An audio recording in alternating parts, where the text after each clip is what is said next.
Sebentar, hadisnya sudah saya sampaikan. Sekarang saya baca cepat ya. Persiapan sebelum Idul Adha ya, bagi semuanya. Saya baca sambil terangkan sedikit atau dibaca saja? Baik, sambil terangkan sedikit ya, sedikit saja. Baik. Ini saya baca dulu. Satu, persiapan sholat ya. Persiapan sholat untuk tanggal 10 itu ya, pertama, mengenakan pakaian terbaik disertai wewangian ya. Hadisnya riwayat Hakim di kitab Al-Mustadrak nomor hadis 7560.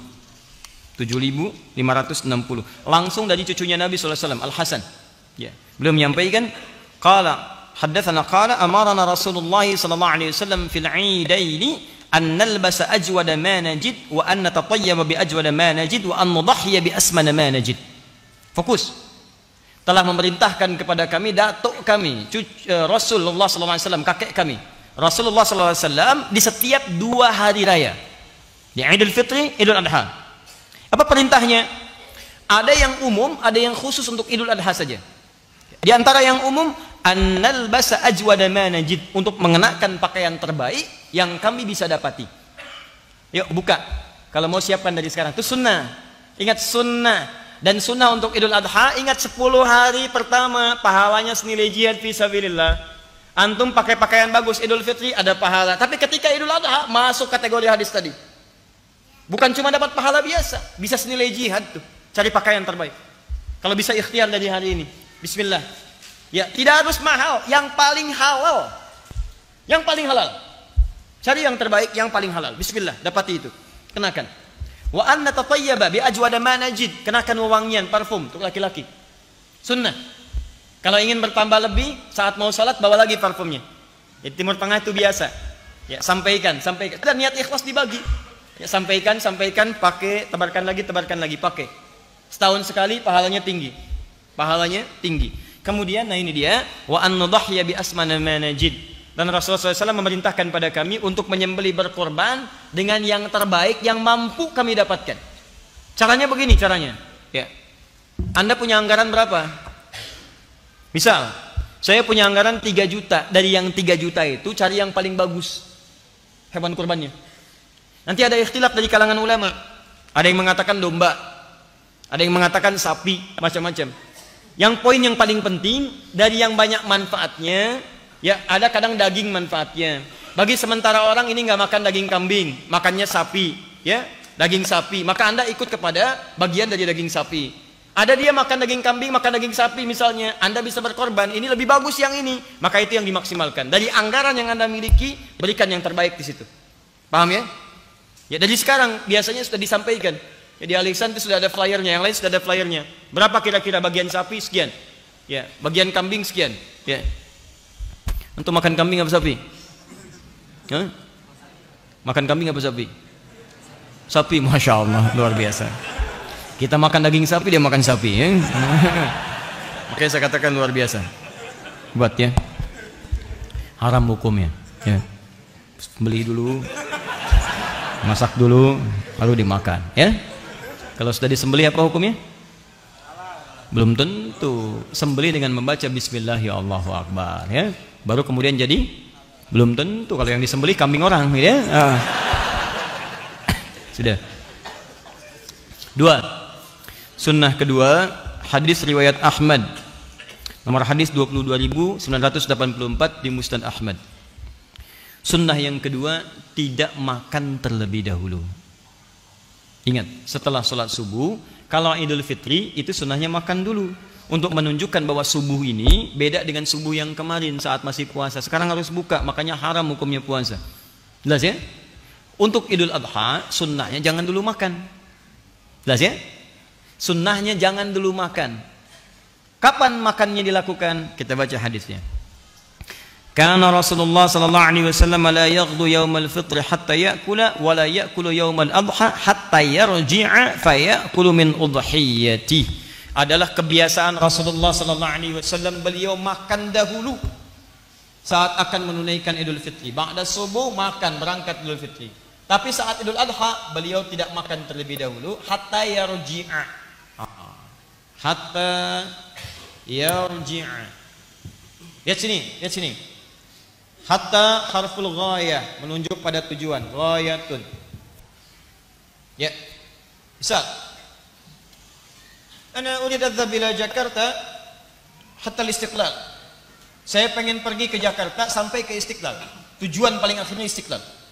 Jadi kalau sudah ada hatta, ini menunjukkan sampai ke tujuan. Ya. Sampai pulang, tujuannya ke pulang. Dari sholat id. Jadi kalau sudah selesai sholat, mendengarkan khutbah Idul Adha, Anda pulang. Nah, baru sunnahnya Anda makan. Tapi ingat yang paling menarik adalah dalam kalimat pulang itu diikutkan fi'il mudhari nih. Ini yang paling indah. Ada ya di depan kata kerja aslinya. Ya rji'a, hatta yarji'a. Ya ini menunjukkan 3 makna, 3 arti. Kalau dalam bahasa Inggris present, continuous, dan future. Ya. Sekarang, kini, terus berlangsung, continuous, terus, atau future yang akan datang. Kalau diartikan konteks ini, sampai pulang, bisa diartikan sampai pulang itu dalam konteks pakai ya ini, sekarang sedang pulang. Maksudnya belum sampai rumah nih. Ya, di perjalanan misalnya Anda lapar. Kalau yang penting sudah meninggalkan tempat, di jalan Anda lapar, silakan makan. Kalau Anda sholatnya dekat rumah, komplek Al Ihsan ini, PTM, PJS, kemudian Greenview, sholatnya di lapangan depan sini. Begitu selesai nyampe rumahnya dekat. Tapi kalau antum dari Bekasi sholatnya di Istiqlal, ya belum tentu cepat nyampe rumah. Di jalan misalnya sudah terasa lapar, ya boleh antum makan di jalan, tidak ada masalah. Tidak ada masalah, silakan. Ya, jadi tidak apa-apa bekal misalnya di mobil, kemudian jangan makan dulu sampai selesai sholatnya, dengarkan khutbah idnya, pulang misalnya di jalan sudah mulai terasa. Ya, apalagi misalnya buka siaran radio, status sudah mulai muncul, gambar-gambar bertebaran, sedang makan ketupat, ya, dan sebagainya. Sementara Anda belum nyampe rumah. Ya, miss call sudah banyak, status sudah dibuat. Ketupat hari ini rasanya begitu pahat, ya kan? Antum belum makan, merasa nggak enak. Jangan tunggu sampai kemudian nyampe rumah. Boleh sekarang, silahkan nikmati. Yang penting status pulang. Udah selesai. Jelas? Di jalan boleh bekal. Ya, awas jangan dilarang. Anak-anak Anda mungkin ikut ke Istiqlal. Usia 6 tahun, 7 tahun, malah lapar mah, tahannya nak ya. Ini sunnah sampai rumah. Sunnahnya boleh makan. Atau misalnya terus berlangsung, mau dekat ke rumah, lapar banget gak bisa tahan, boleh. Atau sampai di tujuan, sampai di rumah, silahkan makan, tidak ada masalah. Mana ambil yang paling mudah. Ya, adapun sunnah Nabi kalau bisa dilakukan, ya hatta yarji'a fayakulu min udhiyatihi, sampai pulang ke tempat tujuan, kemudian yang pertama beliau makan adalah hasil sembelihannya. Hasil sembelihan. Jadi kalau mau makan yang lebih sunnah lagi, pertama kali dicicipi adalah daging hewan kurban yang telah kemudian disembelih dan telah dimasak terlebih dahulu. Ya, awas jangan salah mengartikan. Anda baca terjemahan, oh Nabi makan adalah hasil sembelihannya. Masya Allah, sunnah Nabi sembelih. Bukan begitu ya, masak dan seterusnya. Paham ya? Nah, jadi sunnahnya jangan dulu makan, begitu Anda lakukan berpahala. Yang kedua, siapkan makanan untuk pulang. Dan kalau bisa, kemudian yang pertama dimakan adalah hasil sembelihan yang telah dimasak terlebih dahulu. Makanya nanti, kenapa disebut udhiyah dari kata duha? Kalau bisa waktu duha itu, mohon izin teman-teman, itu sudah menyembelih. Nanti kita akan lihat bedanya Idul Fitri dengan Idul Adha. Kalau Idul Fitri agak longgar sholatnya, jam 7 boleh. Karena orang berangkat itu ada yang makan dulu. Tapi kalau sholat Idul Adha jangan kelamaan. Syuruk itu udah dimulai. Sholat. Ya, jadi begitu naik masyrik, lewat satu tombak udah lewat. Ya, kalau sekarang udah 6 lewat 2 menit. 6 lewat 2 menit. Boleh geser dikit 6.15 misalnya. Sunnahnya tuh langsung sholat mulai. Sehingga setengah 7 udah bisa motong. Dari motong ini ada sebagian yang dimasak dan sebagainya, kemudian Anda bisa nikmati. Kenapa disebut udhiyah? Disembeli di waktu duha. Di awal duha itu kalau bisa nyembeli. Jelas ya? Jangan terlampau lama. Anda kerjakan Idul Adha misalnya sholatnya jam 7, itu kelamaan. Nah, itu sunnah. Ya, awas hati-hati, kelihatan sederhana tapi penting. Kemudian minas sunnati an takhruja ila al-'idi masyiya, termasuk sunnah berangkat ke tempat ini dengan berjalan. Berjalan. An Ibnu Umar annahu kana yakhruju fil 'idaini min al-masjid fayukabbiru hatta ya'ti al-musalla. Berjalan sambil takbir. Sunnah. Bil takbiran. Bahkan masuk nanti hari Ahad, Ya, tanggal 1 sampai ke tanggal 10 itu boleh bertakbir. Kalau Idul Fitri itu nanti di akhir-akhir dia Ramadan. Begitu sudah selesai akhir Ramadan, maghrib datang, kemudian muncul awal Syawal, Anda bertakbir. Tapi kalau Idul Adha, Anda bisa mulai dari tanggal 1 Dzulhijjah. Allahu Akbar, Allah, untuk diri pribadi boleh. Ya, tapi kalau Anda ingin berjamaah macam-macam, ingin lebih keras lagi, silahkan. Kapan waktunya? Saat Anda mulai berangkat itu di awal-awal Idul Adha, setelah salat subuh, boleh silahkan. Ke tempat salat, boleh. Itu sunnah. Teman-teman sekalian, saya tegaskan ya sekali lagi. Beribadah di negeri kita, alhamdulillah, itu dilindungi oleh undang-undang. Jadi kalau kita bertakbir, itu undang-undang menjamin. Pasal 29 ayat 2. Negara menjamin kemerdekaan tiap-tiap penduduk untuk memeluk agamanya masing-masing dan beribadah menurut agama dan kepercayaannya itu. Dijamin oleh negara. Di takbir bagi kita itu ibadah. Idul Adha itu ibadah. Takbir dalam Idul Adha itu paketnya ibadah. Jadi kalau malam-malam pengen takbir, dijamin undang-undang. Kalau ngelarang takbir, dia melanggar undang-undang. Boleh, silakan, hidupkan, ramaikan. Itu syiar. Itu syiar. Perkenalkan kalimat Allah dengan cara-cara yang baik. Allahu Akbar, Allahu Akbar. Dan saat berangkat sholat, keluar. Kalau bisa kompak deh. Teman-teman ke satu tempat, kita keluar bareng-bareng. Itu luar biasa syiarnya. Begitu keluar sama-sama, Allahu Akbar, Allahu Akbar. Datang ke satu tempat, itu suasana keislamannya akan terasa lain. Saya perhatikan tuh jarang dipraktekkan. Keluar biasa aja, bahkan ngobrol. Kamu kurban berapa? Sapi. Kamu unta. Masya Allah. Unta dari mana? Unta yang mirip sapi, namanya si unta. Cuma ngobrol nggak ada karuan. Kenapa nggak takbir jalan? Itu sunnah. Pahalanya besar. Pahalanya bisa senilai dengan jihad. Berangkat bareng. Jalan sambil berjalan. Nah, jalan yang dimaksud ini jika tempat sholatnya dekat dengan kediaman antum. Sholatnya di depan sini di lapangan, tinggalnya di sana, jalan. Tapi kalau antum tinggal di Bekasi pengen sholat ke Istiqlal, jangan maksa. Begitu sholat subuh jalan ke Istiqlal, nyampe sana bubar. Taib. Karena Nabi sallallahu alaihi wasallam idza kharaja ila al-'idain raja'a fi ghairi at-tariq alladhi kharaja fihi. Pulang ngambil jalan berbeda. Misalnya jalan ini dari sini, pulangnya lewat jalan yang lain. Apa faedahnya? Pertama, supaya kalimat takbir menyebar. Semua orang mendapatkan bagiannya. Yang kedua, bagian dari silaturahim. Begitu lewat, melewati rumah berbeda. Ya, bisa bermusafahah, bisa menyebarkan kebaikan dan sebagainya. Bahkan mungkin tetangga Anda non-muslim, lewat tebarkan kebahagiaan. Sampaikan, ya. Ajak, ada risalah di dalamnya. Allahu Akbar lewat, salami dia walaupun dengan senyuman, berangkat lagi. Dan seterusnya. Itu dakwah. Jika memang ada alternatif untuk jalan yang berbeda. Kalau jalannya buntu, jangan maksa. Saya serius. Ini tempat sholat, ini jalan Anda, sini buntu, di tembok begini. Jangan maksa. Begitu selesai mau naik tembok. Wah. Apalagi ngapain? Sunnah Nabi. Wah, sunnah Nabi. Dia yang salah, Nabi yang jadi sasaran. Penunaian sholat dilangsungkan di awal waktu, di waktu yang luas dari proses penyembelihan hewan kurban. Jadi tolong dilakukan ya. Dari Jundub inda Ahmad Ibn Hasan al-Banna fi kitab al-Adhahi qala kana an-nabiy sallallahu alaihi wasallam yusalli bina yaum al-fitri wasyamsu ala qaidi ramhin wal adha ala qaidi ramhin. Nabi itu kebiasaannya mengimami kami kalau Idul Fitri 2 tombak. Tadi ada jeda. Kalau Idul Adha matahari 1 tombak. 1 tombak itu ukuran salat syuruk. Sekarang jam 6:02 sudah syuruk. Apa itu syuruk? Matahari melewati masyrik. Apa itu masyrik? Tempat terbit. Di begitu terbit, di posisi terbitnya terlarang ibadah. Begitu lewat dari situ, pergeserannya disebut dengan isyraq. Posisinya disebut dengan syuruk. Kalau sudah syuruk, itu masuk awal duha. Nabi biasa mengimami di awal duha. Sunnah Nabi, Anda kerjakan persis seperti itu, pahala buat Anda. Jelas ya? Jadi kalau bisa teman-teman DKM untuk Idul Adha, berikan selebaran. Sampaikan kita akan sholat di awal waktu, lebih awal.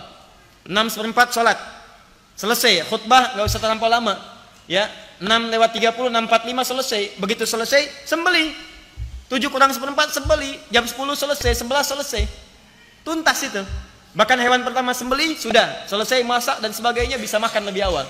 Sunnah Nabi ya. Kelihatan sederhana tapi ini penting dan ini akan berdampak pada bagian-bagian yang lainnya. Dilangsungkan di tempat luas dan terbuka kecuali ada halangan, lapangan ya. Karena yang datang bukan cuma orang sholat. Perempuan-perempuan yang haid boleh datang walau dia tidak sholat. Maaf ya, walau dia tidak sholat. Kalau nggak punya jilbab, berikan, bantu. Saya bacakan hadisnya. An Abi Sa'id Al-Khudri radhiyallahu ta'ala anhu qala kana Rasulullah sallallahu alaihi wasallam yakhruju yawmal fitri wal adha ila al-musalla fa awwalu shay'in yabda'u bihi salat thumma yansarif fa yaqumu muqabila an-nas wan nasu julusun ala sufufihim fa ya'idhuhum wa yusihim wa ya'muruhum fa in kana yuridu an yaqta'a ba'than qata'ahu aw ya'muru shay'in aw amara bihi thumma yansarif. Pertama, Nabi senantiasa memimpin masyarakat menunaikan salat, itu tidak banyak bertele-tele. Ya, mengumumkan iya salat, berangkat ke musalla. Musalla itu tempat lapangan luas. Kalau ada kendala, hadis berikutnya dari Abu Hurairah seperti hujan dan sebagainya, diarahkan ke tempat kemudian yang ada naungannya, seperti ke masjid dan sebagainya. Ingat, yang disebut musalla itu tempat luas. Kalau masjidnya lebih luas daripada lapangan, salatnya di masjid. Misal Masjid Nabawi, Masjid Nabi, lebih luas dari lapangan di sana, maka salatnya di masjid. Masjid Al-Haram lebih luas dibandingkan dengan lapangan yang ada, salatnya di situ. Kalau masjid antum tidak menampung jamaah, ya terlebih ada kalangan yang tidak salat misalnya yang lain, maka lapangan digunakan. Tapi kalau hujan, maka kembali beralih ke masjid. Jelas? Kemudian Nabi melangsungkan khutbah, kalau ingin memerintahkan sampaikan perintah. Kalau ingin menegaskan larangan, sampaikan larangan, tidak bertele-tele. Setelah selesai beliau tutup dengan salam, kemudian tutup dengan doa, selesai itu baru kemudian bergegas untuk menunaikan penyembelihan. Tahan. Memasang sutrah depan imam ya. Ingat, depan imam sebagai gambaran saf yang tidak boleh dilewati, itu sudah pernah saya terangkan. Sunnah bersedekah boleh. Ya, sunnah bersedekah. Jadi kalau ada nanti dalam konteks Idul Adha sebelum salat atau setelah salat Anda ingin edarkan kotak infak, itu boleh. Sunnah bersedekah ya. Hadis yang disampaikan dari Ibnu Abbas radhiyallahu taala anhuma. Ya. Thumma atan nisa wa ma'ahu Bilalun fa amarahunna bis sadaqah fa ja'alatil mar'atu tulqi kharsaha wa tulqi sikhabaha. Dalam konteks kemudian beliau berkhutbah, ya ada dalam keadaan tertentu Bilal diperintahkan untuk berputar mengumpulkan sedekah. Ya, maka ada kemudian yang mengumpulkan dengan antingnya, ada pula memberikan kalungnya. Jadi perempuan-perempuan ada yang sampai bersedekah pada saat itu. Jadi sunnah boleh. Dalilnya kalau ada yang bertanya kenapa ada yang sebelum sholat lewat pakai kantong, ada yang pakai kotak ya. Jalan begini, itu bukan mobil-mobilan tuh, ya jalan geser-geser, bukan begitu. Itu sunnah, ya. Jadi dari sekarang siapkan, boleh Anda kemudian isi. Saya agak cepat di bagian yang terakhir. Maaf, penulaian salat Idul Adha tidak diawali dengan adzan maupun iqamah. Jangan terlampau soleh, ya. Jadi nanti pas bangun salat nggak usah adzan, nggak usah qomat. Termasuk kalau salatnya ditunaikan di lapangan, itu tidak ada tahiyat lapangan. Ingat, tidak ada tahiyat lapangan, yang ada tahiyatul masjid. Ya, kalau di masjid silakan tahiyatul masjid, tapi kalau di lapangan tidak perlu tahiyat lapangan. Ya, jelas ya? Jadi duduk saja, datang langsung duduk. Jelas? Kalau ada kotak langsung isi untuk sedekah. Tayyib. Menunaikan salat sebanyak 2 rakaat selanjutnya sudah dipahami dengan baik, dan pada akhirnya saya ingin sampaikan, insyaallah semua materi yang disampaikan termasuk hikmahnya, apa kesan Idul Adha itu. Maaf, terakhir saya ingin tutup sebelum kita berpisah. Dalam ta'lim malam hari ini, ingat baik-baik, setiap datang Idul Adha tidak hanya terkait dengan evaluasi diri, kemudian juga dengan ibadah kurban, tapi ada perbaikan evaluasi keluarga. Pesan saya, tolong Anda cermati kembali tentang perjalanan kisah Nabi Ibrahim dengan keluarganya.